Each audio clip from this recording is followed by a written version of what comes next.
Good afternoon. Today culminates of a year of hard work by so many people, everybody involved in the recruiting office, everybody on campus, admissions, everybody that's associated with the University of Notre Dame. Everybody has a hand in it.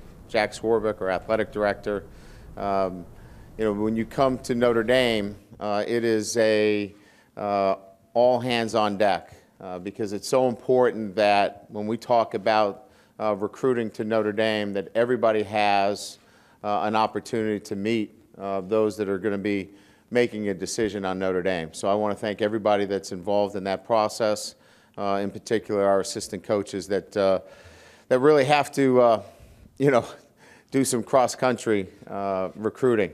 And as you know, the weather has not been very good these last 3 weeks, so it's been a bit of a difficult stretch for everybody. But we're very excited to announce the 2014 class. I really like the fact that this has come together in a fact that it really represents for us going into our 5th year the one thing that I believe that you're looking for, and that is depth across the board. And I think some of the things that stand out, 18 of these recruits that are in this class were in the top 15 in their position group. And so that's what we were trying to achieve in this class. I think if you really boil it down, it's about the front 7 and the offensive line. Yeah, there's some great skill players that I'll talk about, but you're winning up front, and building that depth in the front 7 and the offensive line really stands out in this class, and then having some really good players across the board for us. Coming to Notre Dame, we really, I thought, did a great job, our coaches, of talking about our distinctions. So when we were on the road recruiting, we were talking about, 8,000 students here at Notre Dame. We were talking about a faith-based education. We were talking about a competitive academic environment. We were talking about, community and living, residential life. We were talking about all those things, and at the same time being able to talk about winning a national championship. So both of those things are important, as well as a 40-year decision, not a 4-year decision. So when we were having this opportunity to recruit a young man, they had to have a passion for wanting to get a degree from Notre Dame and winning a national championship. If they want to come here just to hang their hat to play football and go to the NFL, we passed on some pretty good players. Because I don't want guys to come here and not finish their degree.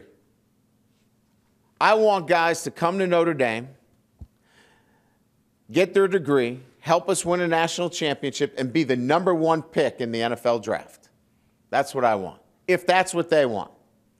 And so that was our charge going out, is looking for guys that wanted a degree from Notre Dame, help Notre Dame win a national championship, and then if they wanted to go to the NFL, that they would play on one of the greatest platforms in college football. They'd play at Notre Dame. They'd be on NBC. They'd be on national television. They'd be under one of the great opportunities to be seen on a day-to-day basis. So when you look at the list of guys, we vetted them out just like they vetted us out. So recruiting is a two-way street. And so, a lot of times our fans ask, why didn't they recruit this guy or they recruited that guy? It's a two-way street when it comes to the recruiting process. So we are really, really pleased with the work that our coaches have done, our recruiting staff. I'd be remiss to not highlight Dave Peloquin, who did an incredible job this year. He was short-staffed this year in the recruiting office. We had some departures within that office at a very untimely time, in a sense, during the recruiting process, and he held that together. He was juggling a lot of balls in the air late, and I thought he did a great job. So, again, as you put this thing together, a lot of hands, a lot of people, a lot of work, but Dave in particular did a great job down the stretch. So with that, I'd like to talk a little bit about the individuals that we have here in front of us today. And I'll start with our early enrollees, which, you know, I think I got an opportunity to poke into our workouts today. And, you know, today for a lot of people, right, it's an exciting day, and I'm excited too. But on the other hand, it's an exciting day because starting tomorrow, we get a chance to work with the guys that are here. And one of the guys that's here is an early enrollee, and Justin Brent. And you know, Justin Brent, when I got a chance to see him work out this morning, the first thing that stood out to me is that he does not look like a freshman. You know, he had his shirt off this morning. He was running around, and he looks like a senior. He is a physically gifted young man. You can see a lot of the accolades that are out there with him in terms of where he was ranked.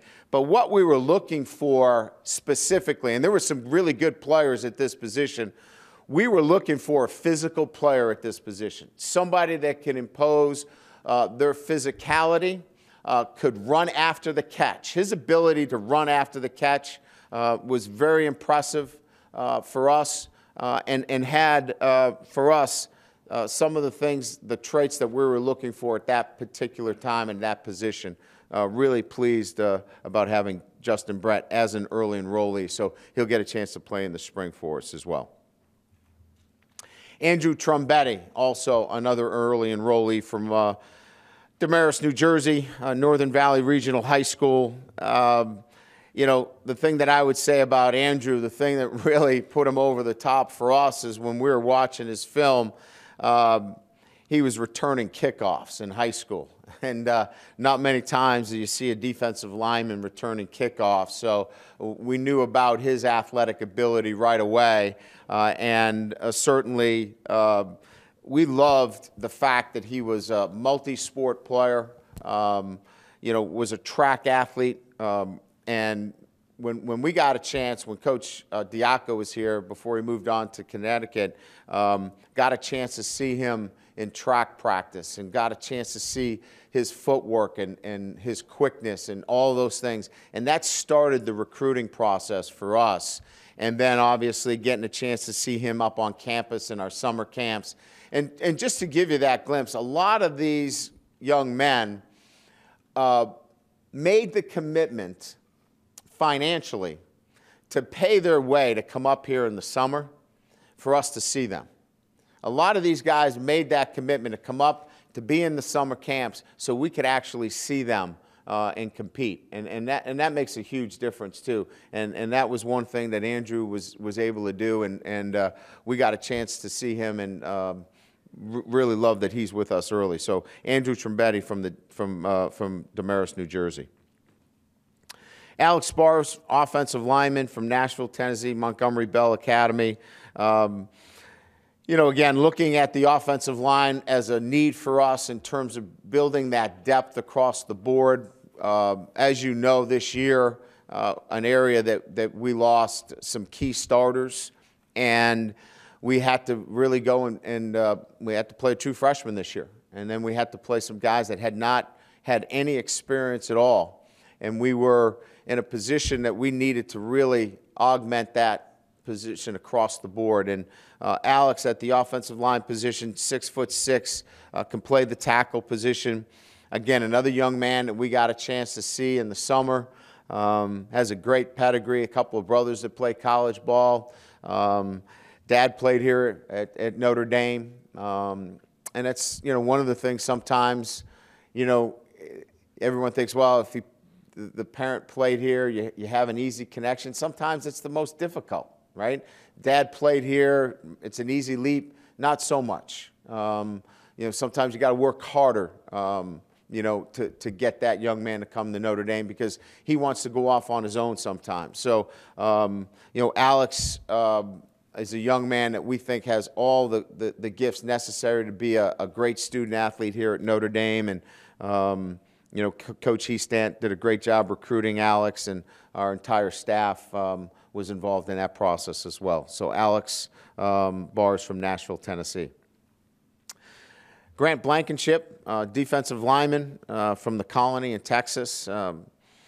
Here's a young man that has just blossomed in the last couple of years. 6'6". I was in his home last week, and he is just continues to grow. He's about 265 pounds. We loved him in camp.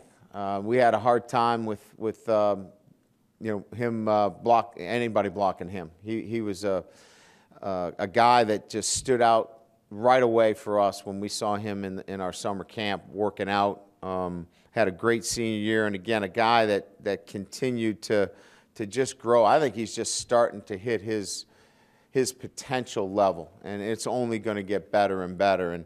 And to get a young man out of Texas, I think Kerry Cooks did a great job, incidentally, in the state of Texas. We got 3 players from Texas, all of them offered by the University of Texas. I don't know if that happens very often, but we're very fortunate, and it's a great area for us, the state of Texas, and to have 3 from Texas, and starting with Grant.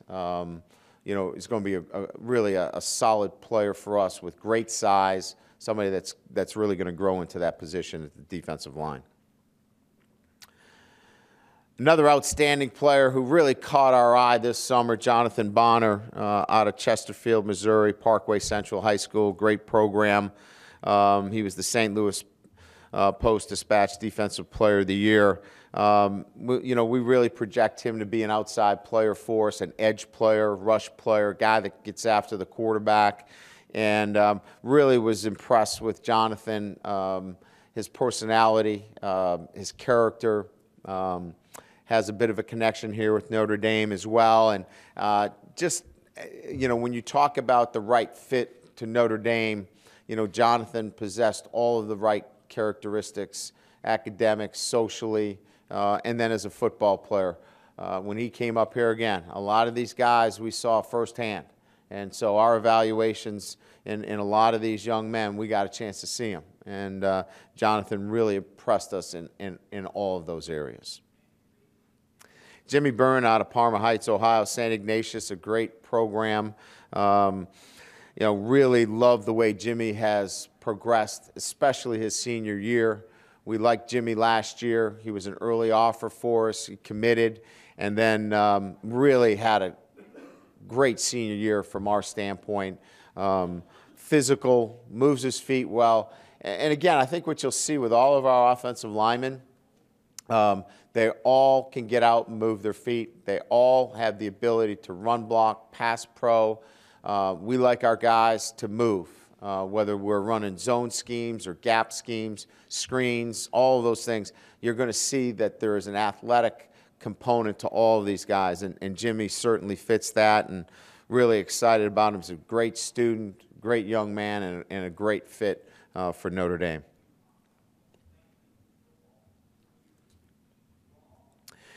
Daniel Cage out of Cincinnati, Ohio, Winton Woods High School. I think, from Daniel, we got a chance to see him here last weekend on his official visit, and he's got a great family. I think what stood out on, the poor weather conditions that we've had here, they made the drive up from Cincinnati, and what a great family. The mom and dad were here, got a chance to see Notre Dame for the first time.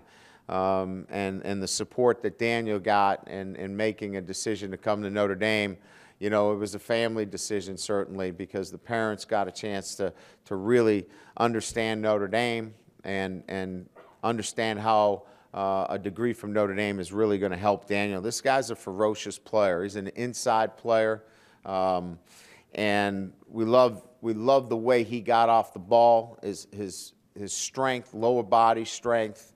He's a guy that's going to play the shade. He can play the nose. He's a guy that's very disruptive inside. And again, I know that area pretty good. It's good football. Winton Woods, they play a great schedule. He's got a real good nose for the football.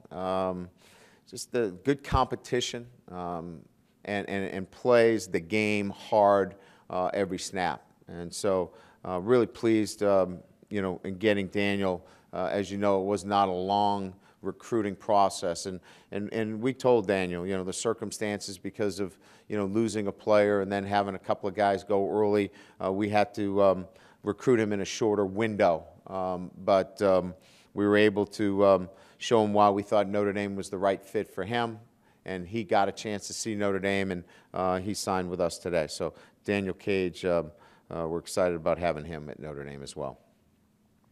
Jay Hayes was an early commit to us out of Brooklyn, New York, Poly Prep Country Day. He's going to be playing in the All-Star game here.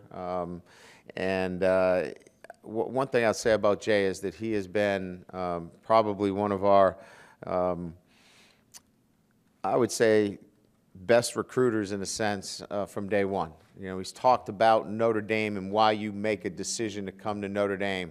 I remember one of his quotes when I was with him is that, Coach, some of these guys don't get it. They don't really understand, why you would come to Notre Dame. And he's such a thoughtful kid at his age that he understands, why he would come to Notre Dame for all the right reasons and getting a degree and opening up doors for him for the rest of his life. Having said that, he's a heck of a football player. Long, and he's long. I mean, he's 6'4" and long arms, about 275 pounds. He's got multi-position capabilities. He can play inside, he can play outside.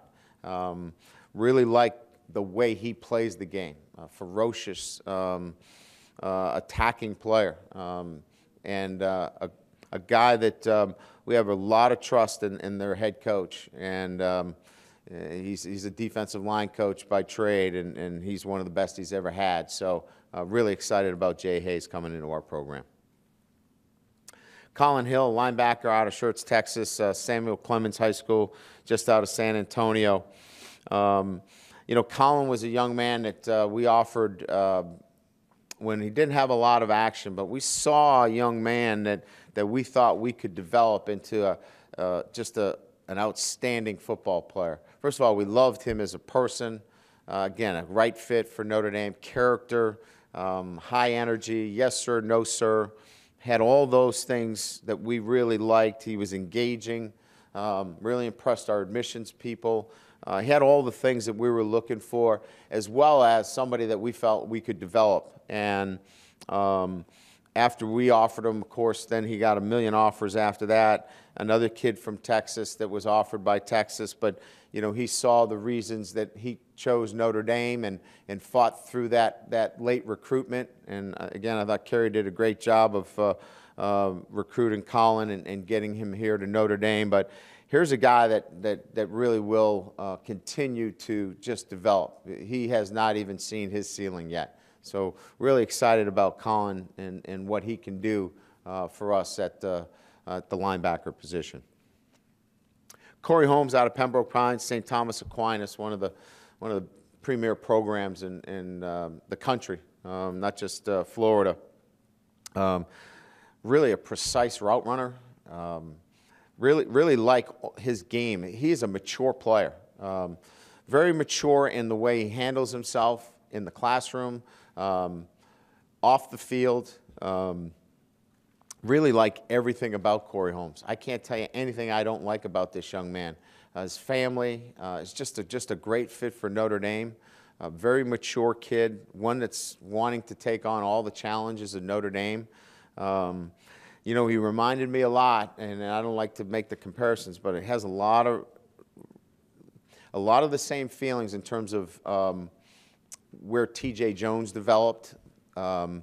But he's 6'2". This kid's longer. He's a bigger kid than TJ, but he's got a lot of those, mannerisms and characteristics. And this is a great fit for us. From that high school, he's played great competition, and he's a great fit for our program. We're really pleased to have Corey Holmes in our program. Deshaun Kaiser out of Central Catholic High School in Toledo. I was talking about Deshaun earlier on one of the shows, and, there's so many things to love about Deshaun. He's 6'5". I love that. He's 212 pounds. I love that. So you can see you've got a tall, athletic quarterback who's got good size. He's going to be able to do the multidimensional things that we love. Now we've got 3 quarterbacks on campus that all do the same things. You know, you don't have to adjust your offense. All 3 of the quarterbacks, we finally can all do the same things. But the one thing that I loved about him, and it's similar to the other 2 guys that we have, this kid loves to have the ball in his hands when the game's on the line. So now we have similar quarterbacks in terms of, you know, run-pass threats, different sizes, right? But they all love the opportunity to have the ball in their hands. And I love that competitiveness of DeShone Kizer. And, you know, he led his team the last couple of years, came up a little short, but extremely competitive and confident kid. And that's what you got to be. As I told them, all these guys, if you come to Notre Dame as the quarterback, you better be really confident in your ability, because they are going to knock you down 5 pegs every day. So you better be above that. And so we put them through a pretty strong vetting process before they even say, I'm interested in Notre Dame, because they got to get through me first, which is not easy. And then they got to deal with all you folks. And then they got to deal with everything else that comes with the position. And if you make it through that, and Notre Dame's the place for you, and he's a great young man, great kid, then it's a great fit. So it's exciting to have him with us. So he'll be here as one of our 3 scholarship quarterbacks. Tyler Luatua out of Paramount, California, La Mirada High School. You know, Tyler, one of the things that stood out to me on his visit is that, you know, our people said, well, he didn't talk enough. You know, he wasn't engaging enough. You know, I didn't hear enough from him. I said, well, you just don't know him well enough, because when you get to know Tyler Luatua, he's just like Justin Utupo. You can't shut him up.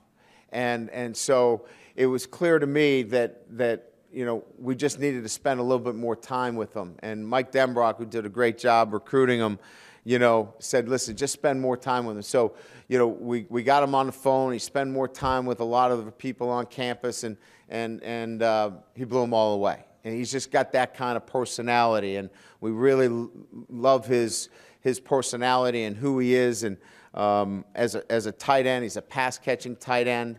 I know he's not the 6'5", 6'6" tight ends that we've had, but he is a really good tight end. He can catch the football.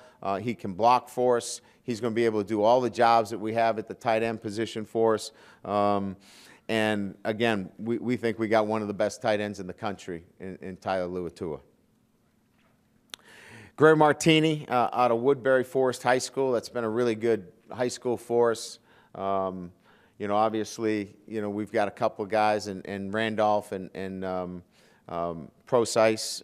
So this will be our 3rd. Coach Alexander does a great job of developing his players, and they're just a great fit here at Notre Dame. Greer Martini is one of the smarter defensive players we signed. You know, we got a chance to spend some time with him here on campus. His leadership skills, his ability to recognize and really, you know, you have to have leaders. He's a really good player, and he's a really good leader. And he'll be a very good linebacker for us here at Notre Dame, and he'll also be a guy that makes others around him better. So we're really excited about having Greer with us. He's good size at 6'3", 225. He's only going to get bigger and stronger while he's here. He'll be an inside linebacker for us, and again, a position of need for us moving forward. Peter Mukwa is a young man out of Staten Island, out of St. Joseph by the Sea, and you know, a shorter recruiting period for us as well. But you know, Peter was a great fit for us, and you know, looking for to augment our defensive line position. You know, we wanted to find the right profile young man. He's Nigerian. We've had a great Nigerian connection here. Romeo Okwara, Prince Shembo, just to name a few. And then, you know, Pete was able to connect. Catholic institution, goes to a Catholic school. That profile fit very well for us. A kid that's serious about his academics here at Notre Dame, all very good profiling for us in terms of the right fit here at Notre Dame.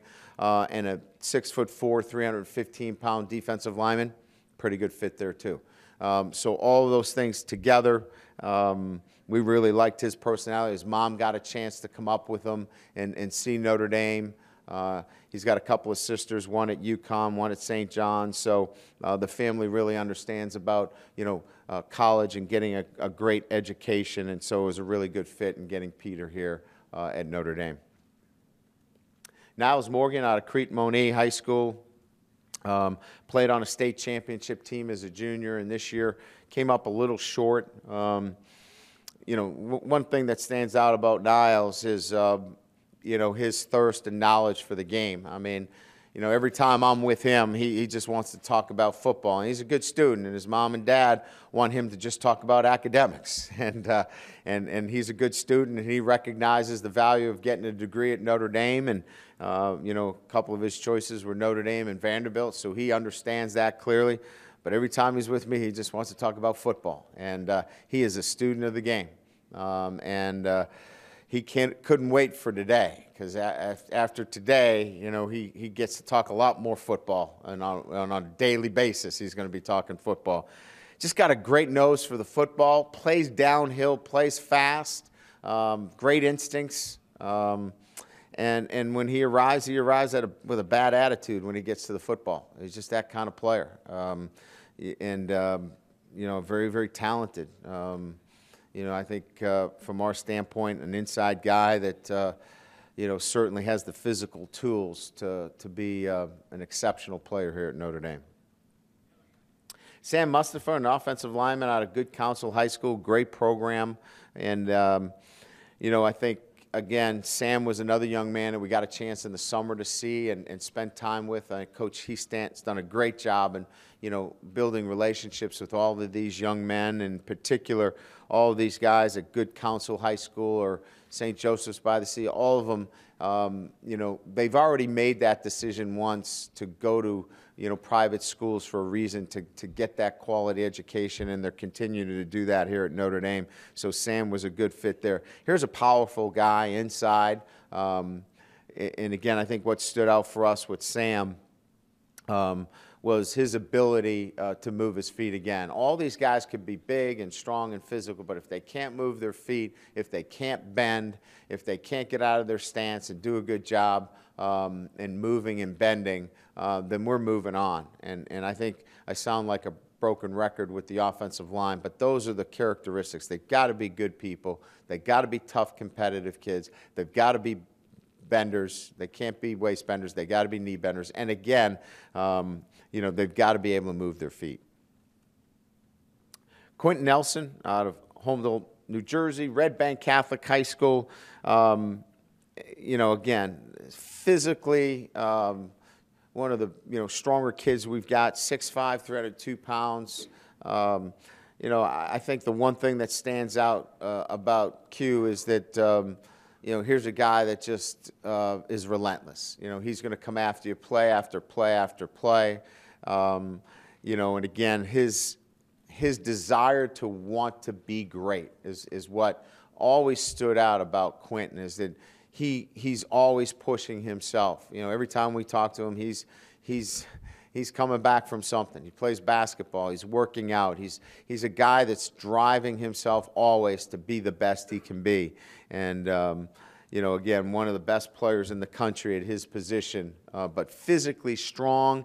And at 6'5", 300 pounds as a senior in high school, I mean, this kid can still move his feet, and he'll continue to work on that. And he's a guy that is so focused on what he needs to work on. That's what we loved about him. He wasn't looking at his star rating. He was looking at the things that he needed to work on. And that's all we needed to see from Quentin. And he's a pretty funny guy, too, if you saw his video. Tyler Newsom, punter kicker out of Carrollton High School. We had Tyler up here this summer. We had the kicking camp here, and we got a chance to see him work out, and just was really impressed with his versatility. Long lever punter, which in terms of his abilities, really transcend the normal punting.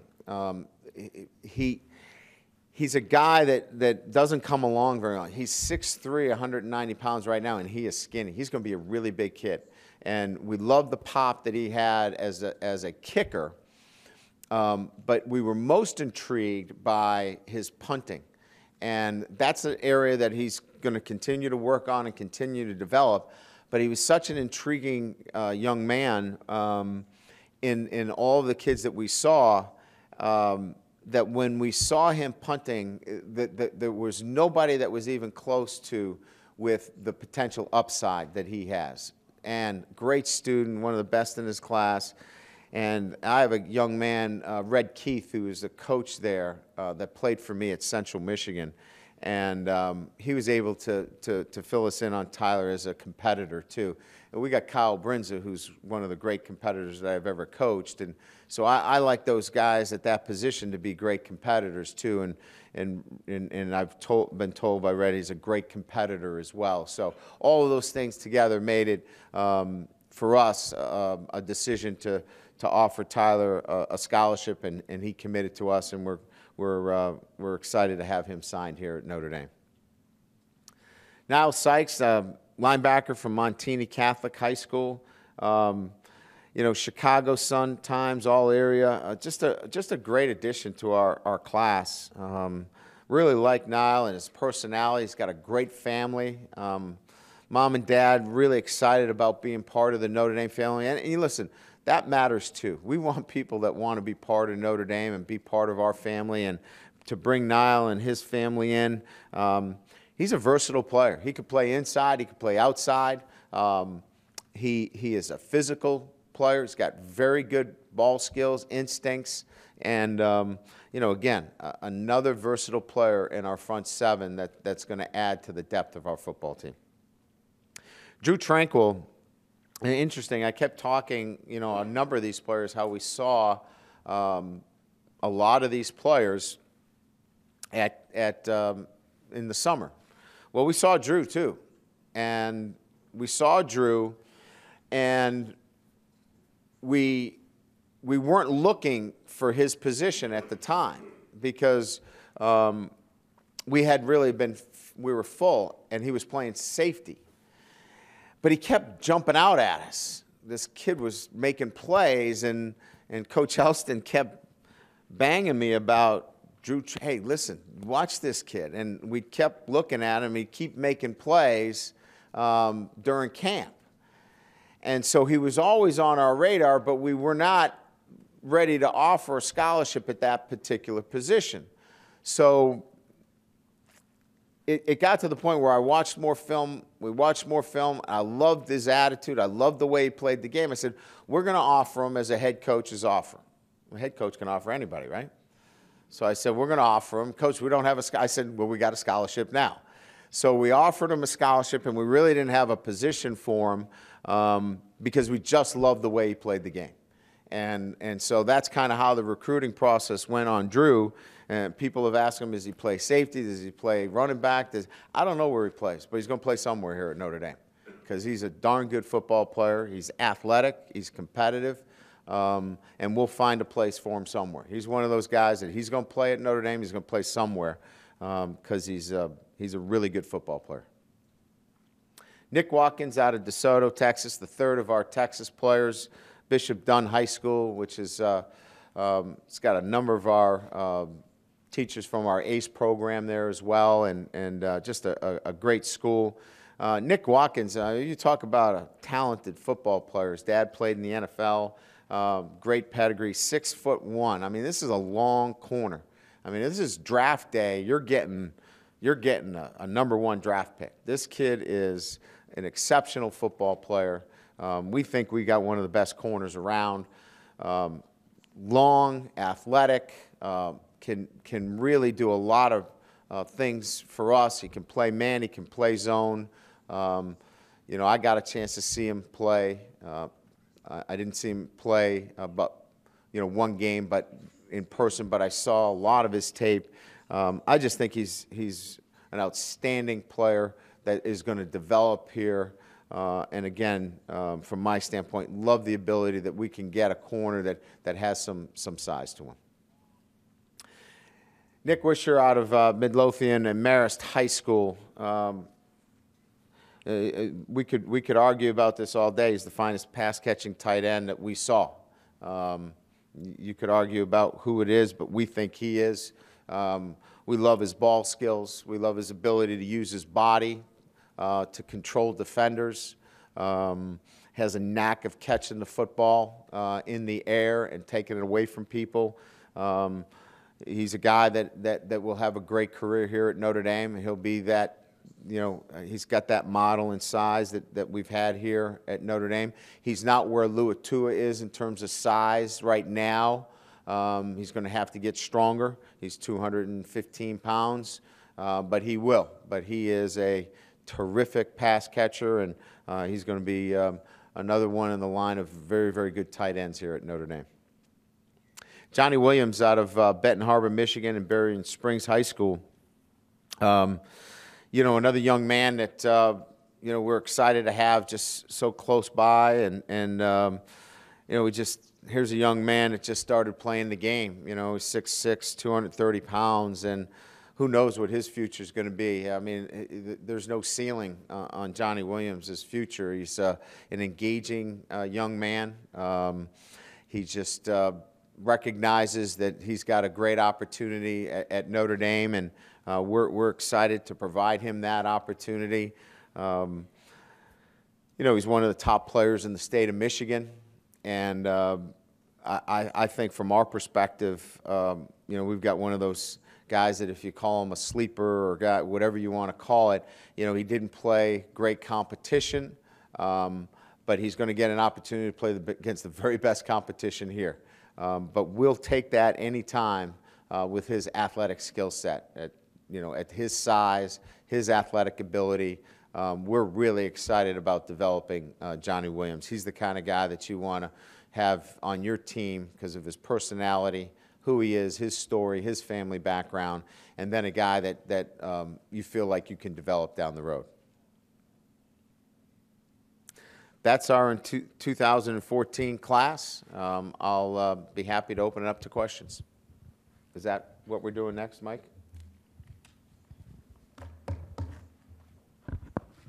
Not all at once. And any corrections, we'll make them with Mike. Yes, Eric. Which recruits are injured? Just kidding. I know.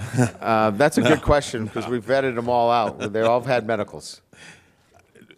Just to be clear, you mentioned about guys that were 3 and out. Would you, if a kid in his living room said, "I really only interested in being in college for 3 years," would you pass on him? I would have a serious problem recruiting him to Notre Dame if they said, "I only want to come to Notre Dame for 3 years. I have no interest in really getting the degree at Notre Dame." I would have serious reservations about bringing him to Notre Dame. In this class, can you identify, I know it's hard until they get here in June, but can you identify who you maybe anticipate will be able to challenge to maybe get in the 2 deeps? I thought standing here last year, if you had asked me, I would have pulled out some of the skill guys to do that. And then Isaac Rochelle plays for us. And then here's what I'm seeing is that, and I mentioned Justin Brent just a few minutes ago, because physically these guys are coming in so much more prepared. It's mentally, it's the developmental mentally. It's developing them mentally to find out whether they're going to play. It's not physical, and you really can't tell that until they get into camp and how they pick up the grind of going through double sessions and the grind of school and balancing all those things. Because physically, if you look at a number of these guys, you could say they could play right now. I don't know how they're going to handle it mentally. That's really, Eric, the question now. Who's going to be able to handle it mentally? That's going to be the tougher question, because I could tell you right now, why couldn't Grant Blankenship play right now? He's 6'6", 260. I just saw him last week. He looks great. He looks like he could play right now. But I don't know if he can handle all the other things. So that's really hard for me to answer now that I stand here at Notre Dame at some other schools, I could tell you, they're not physically ready to play. And then Steve Elmer steps on the field as a freshman and plays at the offensive line. So that's the long answer to the question that I think now it's becoming who can handle it mentally. Most of these guys are physically able to play. With Niles Morgan, it was kind of an interesting situation in that his lead recruiter left, his defensive coordinator then left. At one point, you weren't in his top 6. He explained how he felt like Notre Dame kind of got back in with him. From your standpoint, can you talk about the process of pulling in an elite linebacker who really looked like he could have fallen out of this class?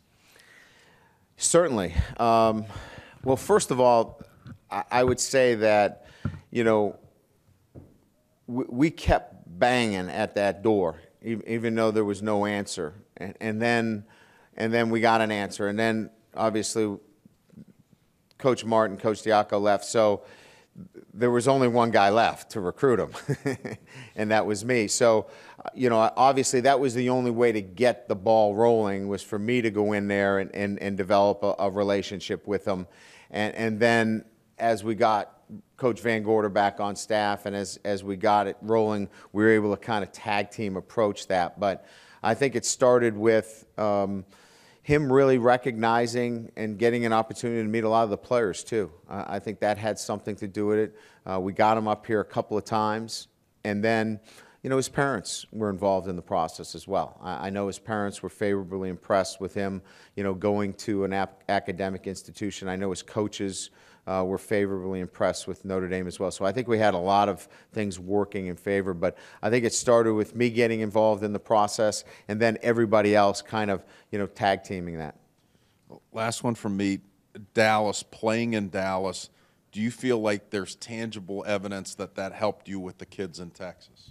It certainly didn't hurt us. I was on the phone with some 15s today that were at that game, you know, that knew, hey, saw your game, you know, and so it's if it's not 14s, it's 15s, and if it is 14s, I think it gave us, you know, at least the opportunity to continue that connection with those guys. And I would say this, that we felt like it was a very successful game, not only on the scoreboard, but from a recruiting standpoint as well.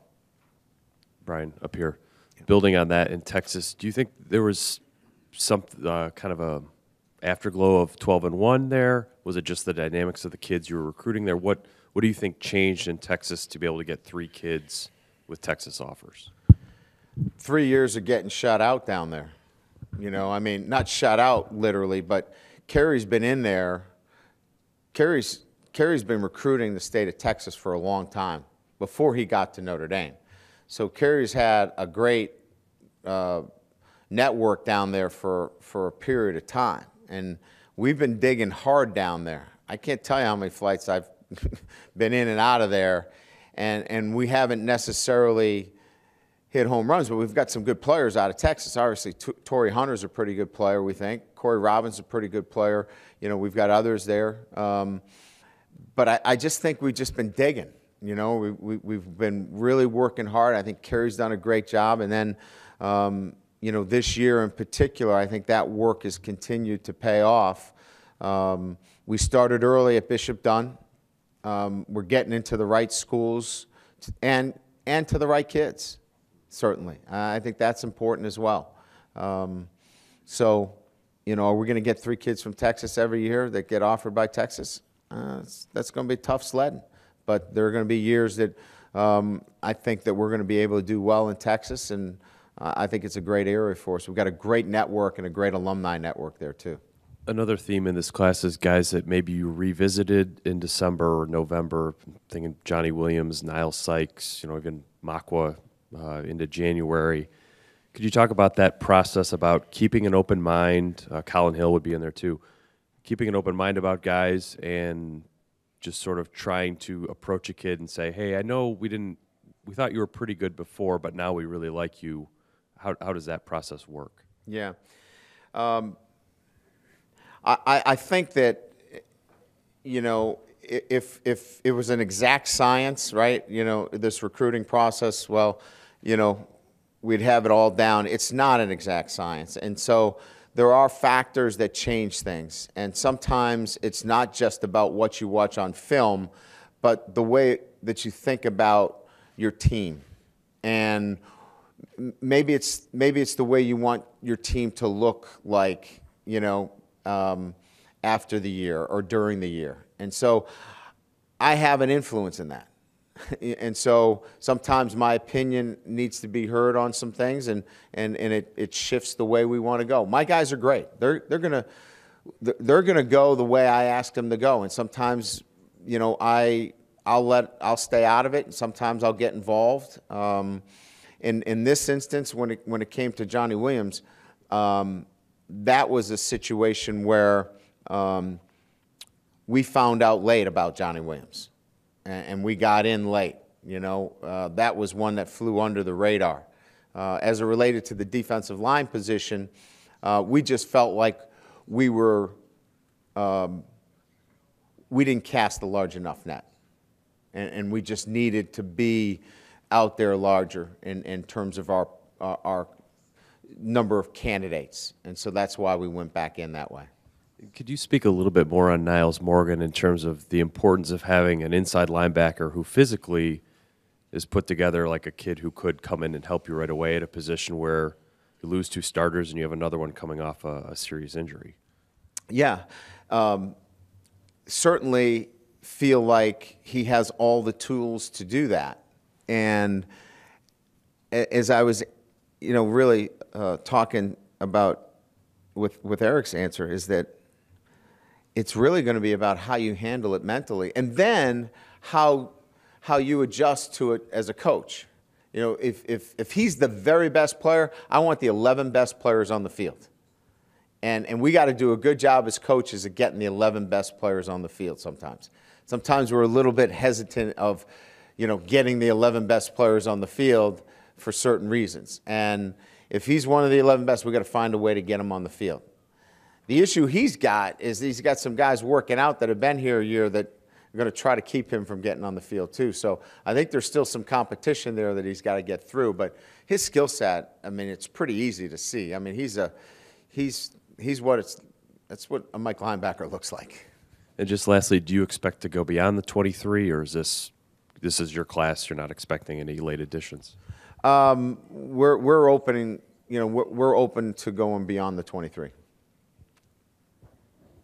Ryan, you talked about the mentality. Could you talk a little bit what opportunity is here when you talk to kids about, where the needs are and where you see the most likely chance for people to fill the voids? Well, the first thing is we give them the depth chart. Here's where the guys are at that position. Now, if there's a lot of guys at the depth chart, we don't give them a depth chart. But if there aren't, we give them a depth chart. So in those positions, we show them where are their guys.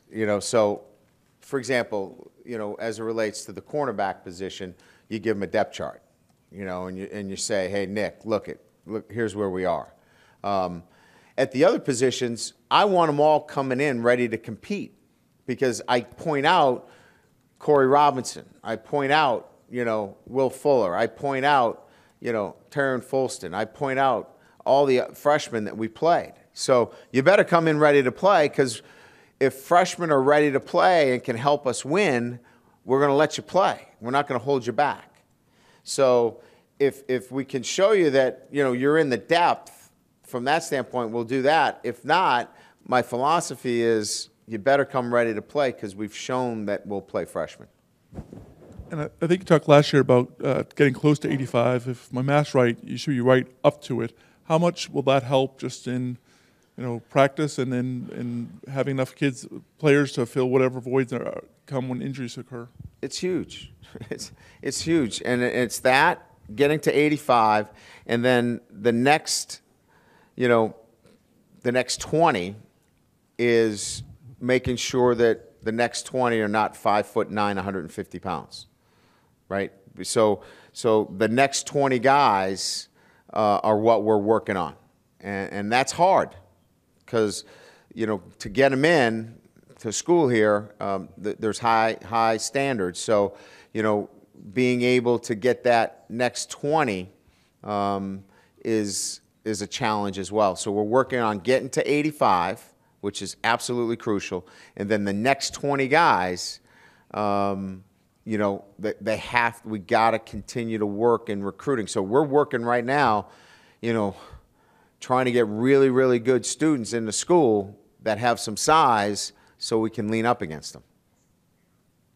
Brian, up top here. You mentioned Drew Tranquil. You don't know what position he'll play. I know Coach Elston said in the video that you're looking for bigger safeties. Could you explain some of the other philosophical defensive adjustments that you're making from Coach Diaco to Van Gorder? Well, I don't know if that's necessarily a philosophical or more of a we want our safeties, certainly to be physical and be able to be great tacklers. I'm not trying to speak for Mike, but Drew fits that mold of a physical safety.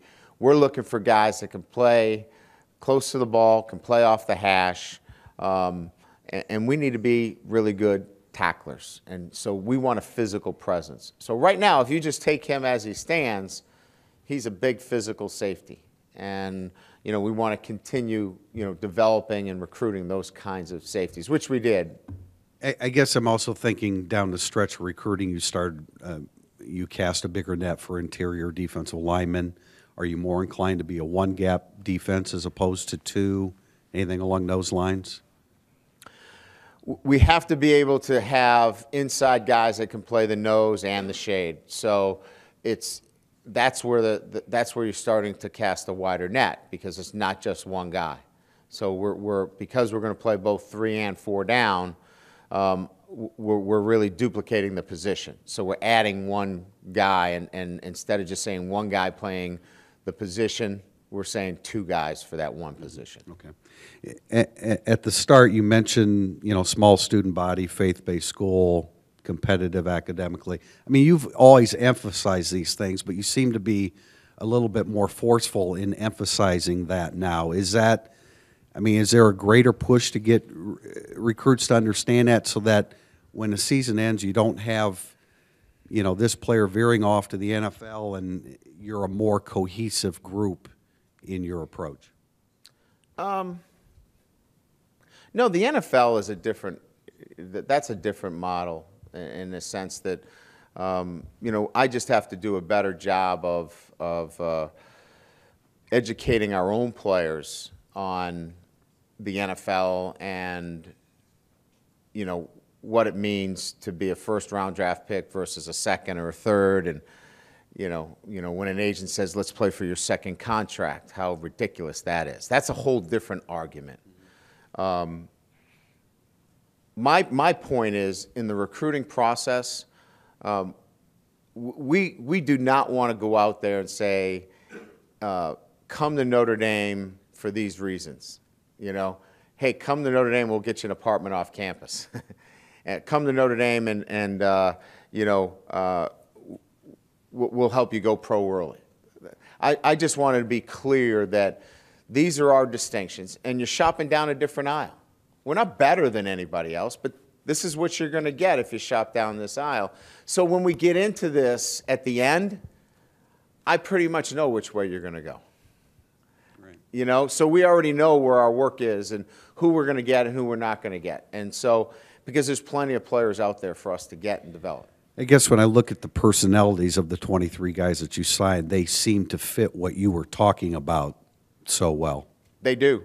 All of them do. And so I think that when we took a couple of swings at some guys, and, if we hit a couple of home runs, great. But we weren't going to let the class deteriorate, right, or break up because we were waiting on 1 or 2 guys. This class was set months ago.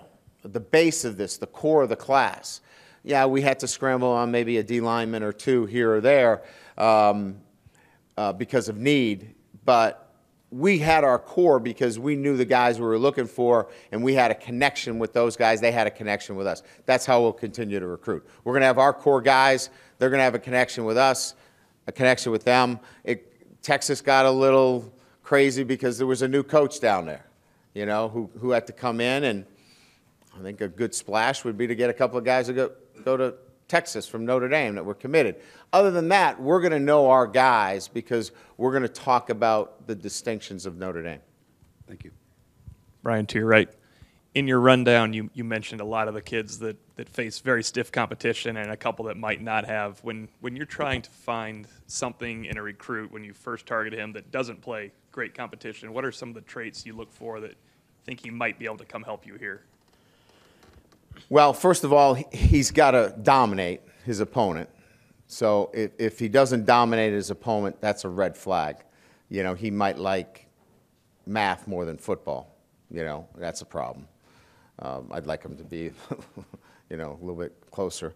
Second of all, he's got to have at least, some intangibles that we can really look at. Outstanding track, outstanding in basketball, some other sport that you can kind of look at and go, wow, off the charts. And so another sport where you can kind of identify. And Johnny Williams' numbers in track and field are off the charts for his size.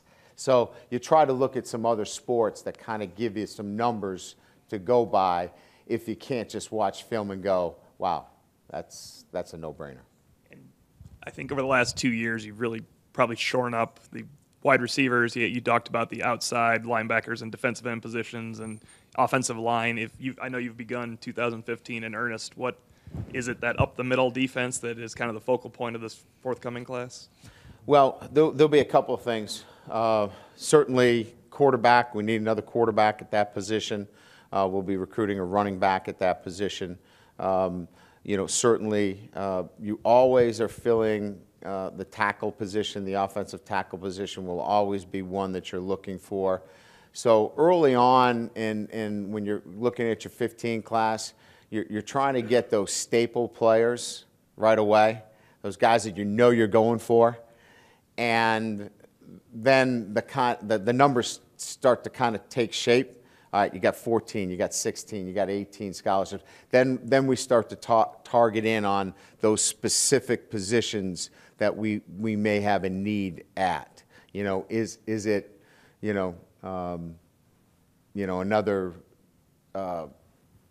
defensive tackle? You know, is it another offensive, receiver position? So my point being is that you're going to take those positions that you know are staple positions, and then you move from there. And that's where we are. Brian, over. You've mentioned in years past kind of learning on the recruiting trail and using that to evolve the message you send to recruits each year. Is that still something you guys are learning each year as you go here, or is that message a little more solidified for you? Well, I think our message has been outstanding. All of our coaches have done a terrific job of being consistent with the message across the board. We communicate very well and understanding. I think all of our coaches know when to move on and know when we can hang in there and fight. We hung in there with a couple of kids that it was 50-50. I mean, it was 50-50. And the schools they went to are not like us at all. But it was 50-50. So, and they knew they had to make a call which way they wanted to go on that. So, and our guys knew that. So, and we painted our picture the way I just told our story, and our guys can do that, and they do a great job with it. I think what we're doing a better job of and understanding how important, our social media piece is, our mailing, our direct marketing, all of those pieces are very important as well because, we're going to reach 16-year-olds and 17-year-olds, and it's important to reach those through the medias that they're working in as well. I think we're doing a better job. We're getting better at it. We're going to continue to get better. We're going to stay on the cutting edge of that, and that allows us to get a 16-year-old who does not know who Jerome Bettis is. He has no idea who Rocket Ishmael is, and then it allows us through our marketing to then get in and tell our story. Because when we can tell our story, their uncle knows who Rocket is. their coach knows who is. And then our story opens up all those doors. So that's what we've learned, that we still got to get to those 16-year-olds. And we'll have to do it through their medium. And I think we're getting better at that. Was that the most significant change this year, and how did you come to the understanding that you needed to do more of that? I think just as a group, as a staff, talking it out, saying, hey, we get together as a staff, and then, we say, all right, coaches, what do you need for resources? What resources can we provide you?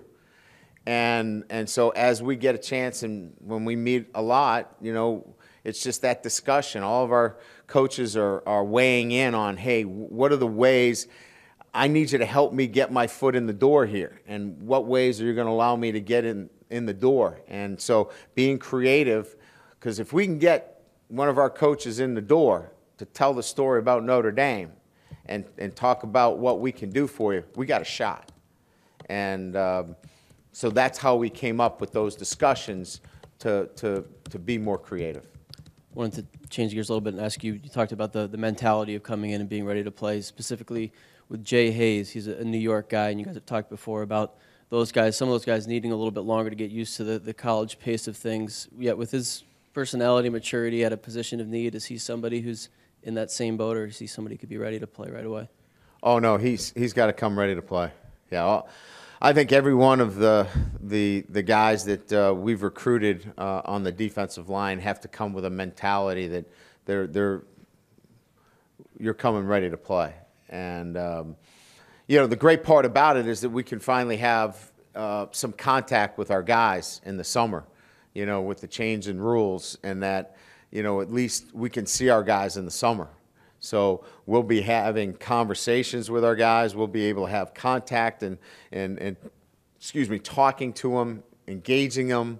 I think that's going to give us a better sense of where they are mentally. I was, answering Eric's question. I think we'll get a better sense for where our guys are mentally in the summer, because we can now have some, contact and conversation with them.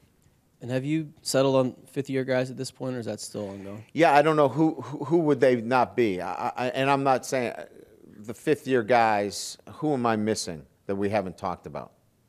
Like, who's a question mark? Utupo, I think, is on the. He's back. Okay, I think that was pretty. Okay. Luke Massa, He's back. he will be also? Yep. Okay, so is it 5 total then? With Luke Massa, Justin Utopo, Christian Lombard, Austin Collinsworth, and Kendall Moore? They're all back. They will all be back. Okay. They're all back. You had talked about the 85 and what's important about the 20 afterwards. You want 4 or 5 preferred walk-ons every year. Can you talk about ones that you might be getting now, such as Sam Bush? I believe you have a couple of quarterbacks. He can't. I can't. He can't. Oh, okay. The restrictions on it are they have to be, well, there's a couple of restrictions on it. They have to be admitted into school. One of them's admitted into school, but there's some other restrictions on it because of some other issues. Why are they so important to the program? Well, first of all, 3 of them have scholarship offers to other schools. That's why they're really good players. Second of all, they have the ability to demonstrate the other team we're playing at a high level. So that is so important, that I can have a demo squad that I can put out there that can help us prepare for the team that we're playing that week. Sometimes it would be better if I just put an orange cone out there. Now I've got some guys that can actually help us prepare, and we need to continue to develop that as we move forward. How do you convince guys like that, though, who do get offers, such as a Joe Schmidt several years ago from pretty good top schools and all, to come to Notre Dame and, pay the freight? Well, there's a number of factors. Some may have been lifelong Notre Dame fans. Some have ties to the university.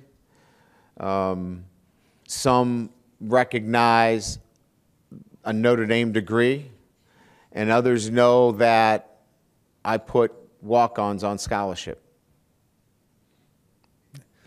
Just segueing, you had talked about social media and the importance. Where do you feel you stand with the support staff there? You hear in the South that there is just such enormous numbers there, people just watching tape all the time. Where do you feel Notre Dame compares as far as having that support staff in place? You said you were a little shorthanded this year. Yeah, well, we're shorthanded because we lost Right, personnel right. to other schools. Where I stand on it is that I think building a recruiting office is for me, where we're going to put a lot of our resources. We're not going to bring in 6 offensive analysts and 4, analysts in the weight room, to oversee the position group work for the strength coaches. Never believed in that. We're not going into that field. But we will augment our recruiting efforts. And in particular, which I've alluded to, I think the recruiting part that we're going to have to stay on the cutting edge of is the marketing and promotion end, because we've got an incredible story to tell. And we got to get it out there to 16-year-olds that don't know a lot about our tradition and history of Notre Dame football, that we got to continue to stay out there, out front. So we're going to continue to build that area of this football program. But you will not see, analysts and interns and that kind of augmentation to our staff. I think 4 GAs is great. I think operations and player development, all those areas are great because they're student directed. Anything for the student athlete, I'm in for. But I think in terms of recruitment, I think that piece can be elevated, and I think that's where we'll put our resources. And you had said that maybe you didn't cast a wide enough net on the defensive line. Having spoken with Kevin McFadden at Good Counsel, he was absolutely adamant that Sam Mustafer is an ideal 3 technique. Are you thinking of giving him a look there, or is he offensive line? No, he's an offensive lineman. Okay. And why did you feel you didn't cast a wide enough net? I just was a little bit too narrow focused on, where we were with our defensive line, and I needed to just be a little bit more. I needed to change my view of how we recruited defensive linemen and open it up a little bit more. It was strictly a decision that I needed to make, and we did it a little late, and we were fortunate that we were able to get 2 very quality defensive linemen late in the cycle here, but we've made that adjustment in our profile. Yeah. What did you feel you were restrictive in? Just size, or? I just think in the entire profile, in terms of, what we were looking for, a guy that could do more than just, one job. We were looking for just one guy, and I needed to look for somebody that could do a couple of different jobs at that position. Thank you. All right. Thank you, everybody. Good. Thanks a lot, We'll have guys. a transcript